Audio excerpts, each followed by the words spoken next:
Untuk mewujudkan Indonesia yang maju, berdaulat, diperlukan perbatasan negara yang tangguh.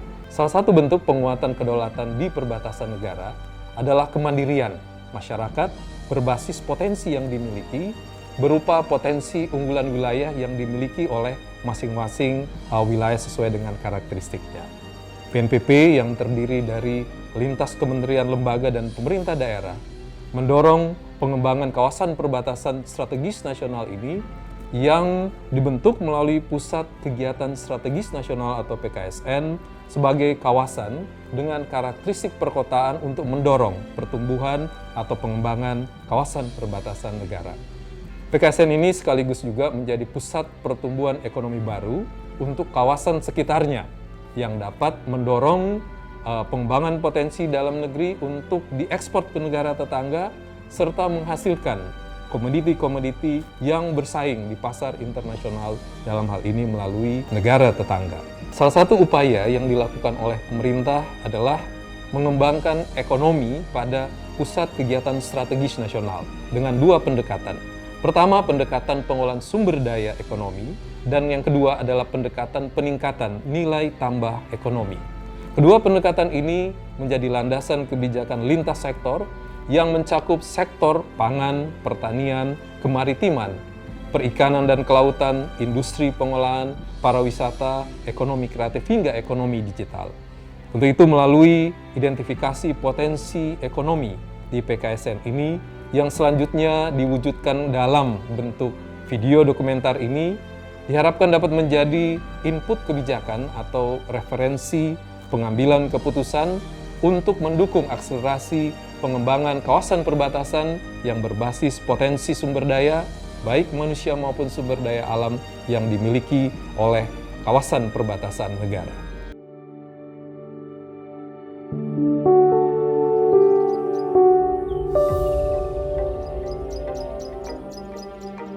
Nusa Tenggara Timur merupakan pulau yang berbatasan langsung dengan negara Timor Leste.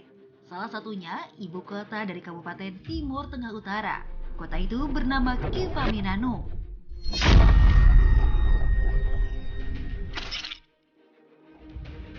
Dengan luas mencapai 138,7 km persegi, pusat kawasan strategis nasional Kefamenanu meliputi 3 kecamatan, yaitu Kecamatan Kota Kefamenanu, Kecamatan Bikomi Selatan, dan Kecamatan Bikomi Tengah.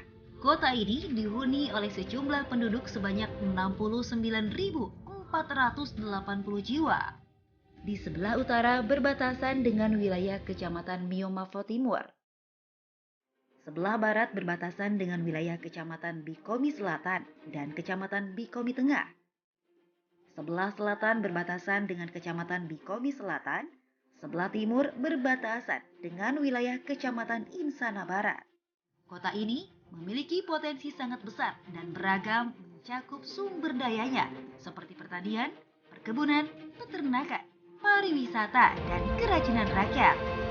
Namun dalam pengembangannya perlu adanya kolaborasi antara masyarakat Kabupaten Timor Tengah Utara, pemerintah kabupaten, dan pemerintah pusat.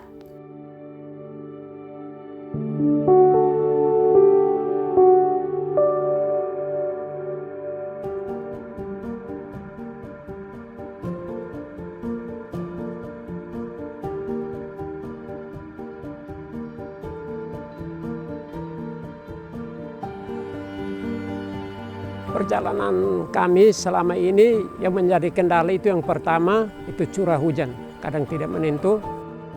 Habis itu penjemuran juga setengah mati. Mereka mungkin mengambil keuntungan dari situ 50.000, tetapi dari pasar menekan harga. Jadi ada ritual, ada seni dan lain-lain, itu kita pertahankan. Nanti akan dengan sendirinya orang akan datang. Tapi kita tidak berusaha untuk mengeksploitasi budaya kita hanya untuk kepentingan pariwisata, tidak. Berdasarkan penelusuran kami, di sektor UMKM, pariwisata, dan pertanian belum sepenuhnya mendapat dukungan dari pemerintah daerah ataupun pusat. Tanam dan panen satu kali. Nah, berarti kendala kita pertama itu adalah irigasi atau pengairan. Hanya belum disentuh secara maksimal karena anggaran daerah APBD kami sangat terbatas. Sehingga terbentur antara dinas pariwisata dan dinas kehutanan. Sektor pertanian tetap eksis. Orang berjualan sayur dibeli, orang berjualan daging tetap dibeli.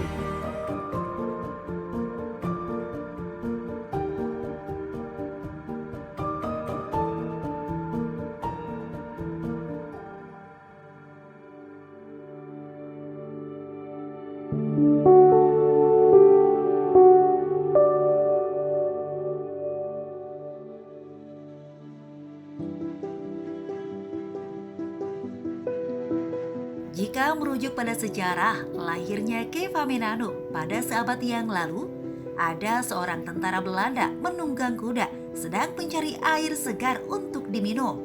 Situasi kehausan itulah yang mempertemukan warga suku Bana dengan Belanda. Maka nilai kolaboratif dan partisipatif dalam gagasan ini diangkat dan menjadi rujukan reflektifnya. Tempat di mana waktu terasa lambat berjalan, generasi penerus warganya diharapkan bisa melanjutkan semangat dalam berkolaborasi dan berpartisipasi dalam hal mengelola dan membangun perekonomian wilayahnya. Rasanya mustahil jika Kabupaten Timor Tengah Utara yang potensi perekonomiannya bisa dikembangkan di sektor UMKM, pertanian dan pariwisata menjadi tempat yang kurang diperhatikan dalam hal bantuan berupa modal. Kabupaten Timor Tengah Utara sebagai salah satu kabupaten perbatasan menjadi salah satu lokasi pembangunan atau PKSN. Ya. Adapun potensi yang dimiliki oleh Kabupaten TTU, ternak sapi, babi, dan kambing. Sedangkan unggas dan lain-lain sebagainya memang ada, tapi tidak dikembangkan secara besar-besaran. Kendalanya bahwa pada musim-musim tertentu sekitar bulan Oktober sampai November itu biasanya wabah penyakit datang untuk ayam kampung itu dia datang dia sapu rata, dia sapu bersih. Jadi kemudian masyarakat merasa wah ini kalau belum ada obat yang bisa menangkal itu ya agak sia-sialah kita. Di bidang pertanian itu kebanyakan jagung dan padi ladang, padi sawah itu hanya di beberapa kecamatan. Potensi pertanian yang lain adalah kacang tanah, cabai rawit itu di wilayah Kecamatan Mutis cukup banyak dengan Lubuki Utara. Produksinya bisa mencapai puluhan ton bahkan ratusan ton. Banyak UMKM yang sudah dilatih oleh Deksranas dan TTU maupun oleh Dinas Perindak. Juga kami dari BPPD juga ada beberapa kelompok UMKM yang kita bina dampingi untuk kemudian produksinya bisa dipasarkan atau bisa dipamerkan ketika terjadi event-event yang mendatangkan banyak orang yang mereka bisa memanfaatkan kesempatan itu untuk mendapatkan penghasilan. Kendala yang pertama itu permodalan. Mereka kadang-kadang mengeluh karena modal mereka pas-pasan. Yang kedua pemasaran, kemudian kemasannya memang yang harus dibuat untuk dia bisa mampu bersaing dengan UMKM yang lain. Sedangkan untuk potensi pariwisata itu memang kita memiliki Bukit Tomese di Kecamatan Binuki Leu, Tanjung Bastian, kemudian PL Benuini dan Napan, semburan lumpur putih seperti Lapindo. Itu ada di Napan yang kita sebut Poto. Hanya belum disentuh secara maksimal karena anggaran daerah APBD kami sangat terbatas.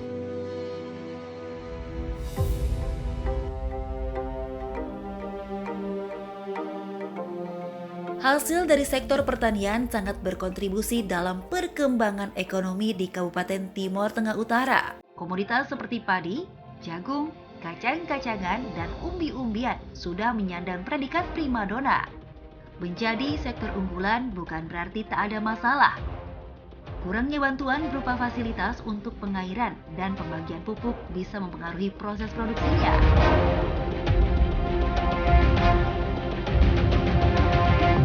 Ada beberapa komoditi penting di Kabupaten TTU dan itu sudah masuk dalam rencana pembangunan jangka menengah daerah tahun 2021 sampai 2026. Khusus untuk bidang pertanian ada beberapa komoditi. Pertama komoditi padi, yang kedua itu komoditi jagung, yang ketiga komoditi kacang tanah, dan yang keempat bawang putih. Komoditi yang paling bagus pertama itu kacang tanah. Itu kita malah sudah tembus pasar Eropa. Itu dijual ke Jerman, di Belgia, di Belanda, dan beberapa negara Eropa lainnya. Sekarang jagung. Jagung itu ada intervensi program dari Gubernur NTT yang dikenal dengan nama TJPS, tanam jagung panen sapi. Sekarang masuk pada tahun yang ketiga. Kendalanya itu kita di sini musim panasnya lebih panjang daripada musim hujan. Jadi budidaya kacang tanah ini di TTU 1 tahun tanam dan panen 1 kali. Berarti kendala kita pertama itu adalah irigasi atau pengairan. Selain itu mungkin karena teknologi budidaya ini belum maju, itu berhubungan dengan topografi. Slope-nya itu ada yang di atas 45 derajat, kemiringan lahan. Sehingga itu menyulitkan juga dalam irigasi. Tapi banyak juga lahan datar yang nanti mengandalkan air hujan. Ketika turun hujan baru orang tanam kacang tanah. Kesulitan pupuk sekarang sistemnya sudah berubah. Itu lewat elektronik RDKK, rencana definitif kebutuhan kelompok. Kalau yang anggota kelompok tani pasti dia akan masuk input datanya. Kan dia sendiri yang usul, bukan kita yang usul. Dia sendiri petani mengusulkan kebutuhan pupuknya dia berdasarkan luas lahan. Kita dinas mulai dari PPL di desa datang ke tingkat kecamatan maupun tingkat kabupaten, kita membantu mereka untuk mengupload atau mengirimkan data ke SIM Hutan di Kementerian Pertanian. Alokasinya sudah ditentukan. Contoh, di TTU katakan ada 18.000 RDKK atau 18.000 petani yang usulkan. Nanti dari pusat alokasinya kan tidak seperti itu, tidak mengikuti jumlah orang yang mengusulkan kebutuhan pupuk, dan dia akan kasihkan atau berikan pupuk sesuai dengan alokasi, katakan 16% dari 18.000. Alokasi itu dikasihkan berdasarkan luas lahan.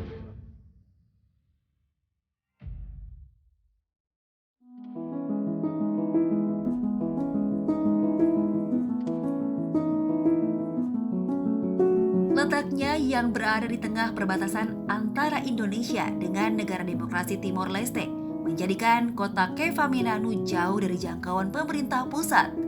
Berdasarkan kebijakan, nantinya PKSN Kefamenanu akan disusun strategi untuk pengembangan ekonominya. Dalam hal ini, BNPB melihat adanya potensi di sektor pariwisata dan produk lokal dari masyarakat Kabupaten Timor Tengah Utara yang nantinya akan meningkatkan pusat ekonomi baru di wilayah perbatasan. Jika dilihat dari kejauhan, kota ini sangat beragam daya tarik wisatanya. Namun, harapan terkadang tak sesuai kenyataan. Alokasi anggaran yang minim untuk mengembangkan objek wisata, dan sepanjang jalan menuju objek wisata yang kurang memadai. Potensi pariwisata yang ada di Kabupaten Timor Tengah Utara sangat bervariasi, di mana ada wisata alam, budaya, buatan manusia. Kabupaten Timor Tengah Utara tepatnya berada di perbatasan antara Indonesia dan Timor Leste. Ketika kita mengembangkan objek-objek wisata yang ada di sepanjang perbatasan, tentunya kita akan melibatkan kelompok-kelompok masyarakat yang sudah berkumpul atau terkumpul dalam kelompok-kelompok UKM untuk terlibat dalam pengembangan pariwisata. Katakanlah pengembangan objek pariwisata di Bukit Bijale Sunan.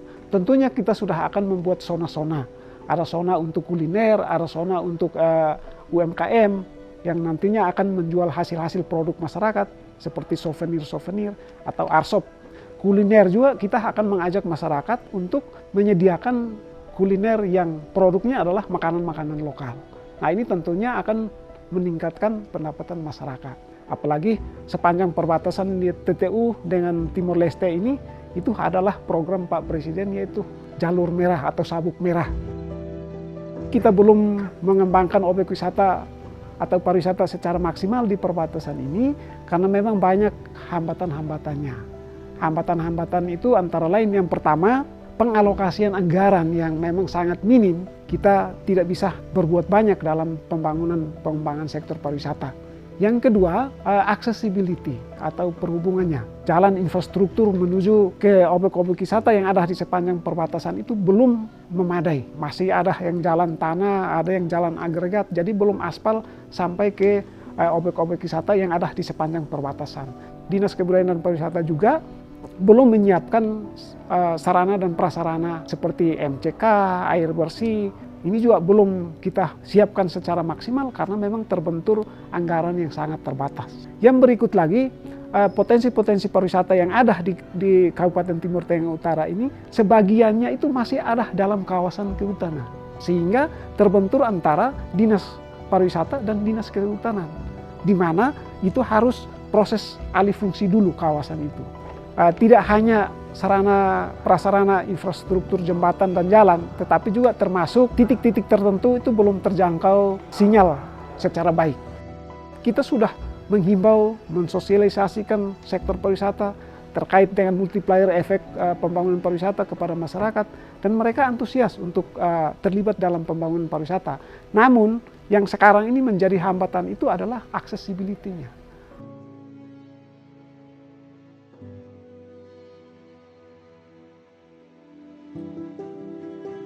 Kegiatan ini tak hanya akan membantu mengidentifikasi pengembangan ekonomi di kawasan perbatasan negara, tapi juga akan membantu proses pengembalian kebijakan dalam hal strategi mengembangkan perekonomian di kawasan seluruh Indonesia.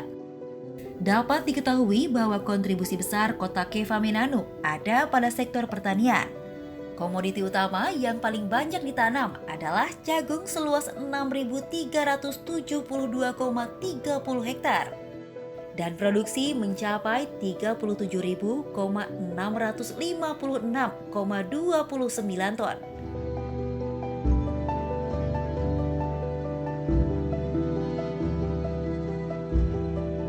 Kalau untuk pertumbuhan ekonomi di TTU, kondisi tahun 2021 kemarin kita 2,3%. Ya, kita tahu ketika pandemi COVID, kami ketika 2020 itu dia di bawah, artinya dia minus 0,3%.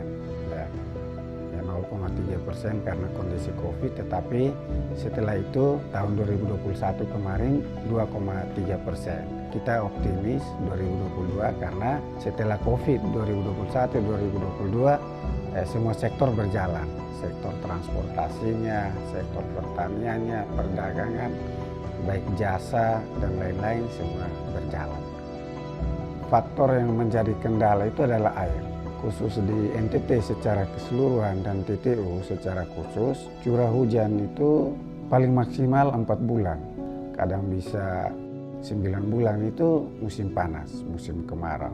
Beberapa wilayah di Timur Tengah Utara karena topografi itu kita kesulitan untuk air bersih, termasuk untuk konsumsi, untuk penyediaan pertanian. Kita sudah mencoba untuk berupaya dengan teknologi, tetapi juga kesulitan. Itu beberapa titik irigasinya memang setiap tahun selalu kita lakukan renovasi maupun pembukaan baru. Tetapi persoalan juga kita adalah wadah untuk menampung air.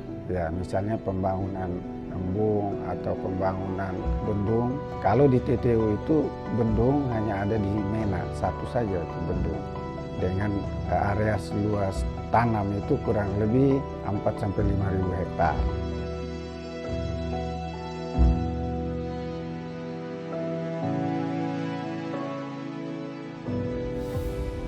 Selain potensi pertanian dan pariwisatanya, Kabupaten Timur Tengah Utara juga mempunyai potensi atas produk lokal yang sudah dikelola oleh pelaku usaha di pedesaan. Di antaranya madu, jamu, minyak kayu putih, dan kerajinan tangan rakyat yang menjadi unggulan, yaitu tenun. Menyandang predikat unggulan bukan berarti tak ada kendala dalam mengembangkan perekonomian di sektor tenun. Sama seperti produk kerajinan tangan yang lain, tetap perlu adanya target pasar dan perlindungan untuk pelaku industri dan produk yang sudah dihasilkan.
Yang menggantungkan hidupnya dari hasil pertanian, fasilitas irigasi kurang maksimal dan pembagian pupuk yang tak merata menjadi hambatan besar bagi mereka.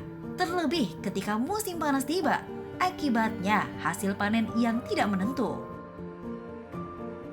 Kita menggarap sawah di sini seluas 43 hektar. Namun dalam perjalanan kami selama ini yang menjadi kendala itu yang pertama itu curah hujan. Sehingga setiap tahun itu panennya 2-3 kali, kadang tidak sampai 3. Yang kedua kendala kami yang kedua itu pupuk. Pupuk di sini persediaan untuk pupuk subsidi itu kadang terbatas. Sehingga kadang untuk kebutuhan pupuk itu tidak dapat dipenuhi semua kebutuhan anggota. Maka itu terakhir kami harus belanja ke pupuk non subsidi walaupun harga mahal karena ini kebutuhan hidup kami. Saya di sini sebagai ketua kelompok petani kopi. Saya pun anggota ada 80 orang. Hutan di sebelah sana itu sekitar 75 hektar. Itu kami mau kasih hutan ini dengan kopi. Sementara proses izin dari Menteri, katanya SK sudah ada, sudah sampai di provinsi. Dari kehutanan di kabupaten siap mau serahkan untuk kami. Nah, baru kami sungguh-sungguh tanam. Sedangkan saya sendiri dari tahun 80-an sudah tanam kopi jenis Arabica. Kopi Eban juga dia punya mutu, enaknya tidak kalah dengan kopi lain-lain. Kami sendiri juga belum ada mesin mol yang tidak ada. Habis penjemuran juga setengah mati. Sampai mau olah sendiri, sangrai juga mereka artinya belum tahu dia pun cara-cara. Kami rencana kalau kelompok ini sudah menghasilkan itu, mereka dilatih supaya kalau bisa selain kami jual, olah sendiri.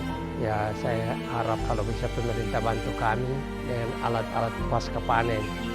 Di sini kesulitan pada saat panen itu hujan banyak, tentu tempat penjemuran, baru mesin pengolah kopi.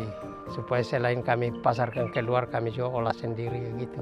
Pelatihan untuk kelompok pengolahan kopi. Harga juga, harga bisa ditetapkan oleh pemerintah.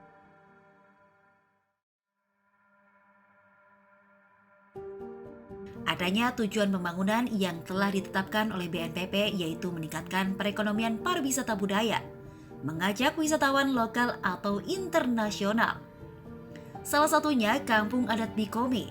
Mayoritas aktivitas warganya bertani dan beternak, tetapi diselingi dengan aktivitas berkesenian, antara lain tarian gong, tutur adat, dan menenun. Ada aktivitas ritual, ada aktivitas ekonomi. Nah, dalam filosofi autonomi itu dikenal ike sutinkeo, fani benas naik. Ike sutinkeo itu pekerjaan perempuan, itu untuk pekerjaan menenun. Sedangkan fani benas naik itu pekerjaan laki-laki, itu bekerja di bidang pertanian. Keseharian mereka seperti ini, tetapi aktivitas lain seperti tadi menenun, takanab, dan juga tarian gong seperti ini sering juga dipakai untuk acara-acara resmi. Nah, sehingga biasanya kalau ketika diundang untuk takanab, kemudian setelah itu mereka diberikan semacam biaya transport. Tetapi pertanyaannya kalau apakah ini sudah betul-betul menopang perekonomian, saya kira belum. Belum, karena tidak setiap hari aktivitas itu dilakukan, tetapi hanya sewaktu jika dibutuhkan. Nah, tetapi fokus kita bukan pada bagaimana mengembangkan Sonaf ini menjadi objek wisata budaya, tapi bagaimana kita mempertahankan aktivitas yang asli, aktivitas budaya yang asli. Jadi ada ritual, ada seni, dan lain-lain, itu kita pertahankan. Nanti akan dengan sendirinya orang akan datang untuk itu. Tapi kita tidak berusaha untuk mengeksploitasi budaya kita hanya untuk kepentingan pariwisata, tidak. Itu nanti akan berjalan dengan sendirinya. Makanya kalau sebelum COVID itu rata-rata setiap minggu 1-2 orang datang tamu asing. Tapi sejak COVID baru mulai kemarin-kemarin ini ada mulai 1-2 orang datang lagi. Sebutan salah satu ladang bisnis mungkin terasa sangat berlebihan untuk disematkan bagi Kabupaten Timur Tengah Utara, Kota Kefamenanu. Namun, tak ada kata lain yang bisa menggambarkan bagaimana kekayaan sumber daya alam di dalamnya bisa mensejahterakan masyarakat Kefamenanu. Pada tahun 2021, perekonomian Kabupaten Timur Tengah Utara mengalami peningkatan jika dibandingkan tahun sebelumnya. Laju pertumbuhan Kabupaten Timur Tengah Utara pada tahun 2020 sebesar 0,59%. Sedangkan pada tahun 2021 mencapai 2,31%. Karena banyak potensi dari berbagai sektor di perbatasan, jika strategi untuk mengembangkan perekonomian konsisten terus diterapkan, maka sangat bisa mengejar ketertinggalan.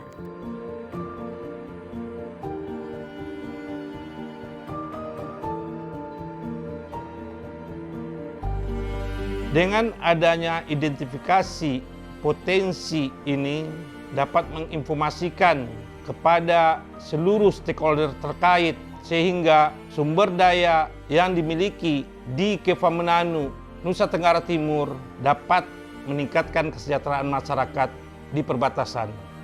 BNPP juga harus melakukan optimalisasi pengolahan hasil-hasil produk seluruh potensi serta memasarkannya baik itu di dalam negeri maupun di luar negeri. Memfasilitasi kebutuhan-kebutuhan yang diharapkan oleh masyarakat di perbatasan untuk meningkatkan nilai manfaat sumber daya alam tersebut sesuai dengan apa yang diharapkan oleh Bapak Presiden, Bapak Jokowi, bahwa perbatasan itu adalah sebagai beranda terdepan yang merupakan cerminan bangsa Indonesia.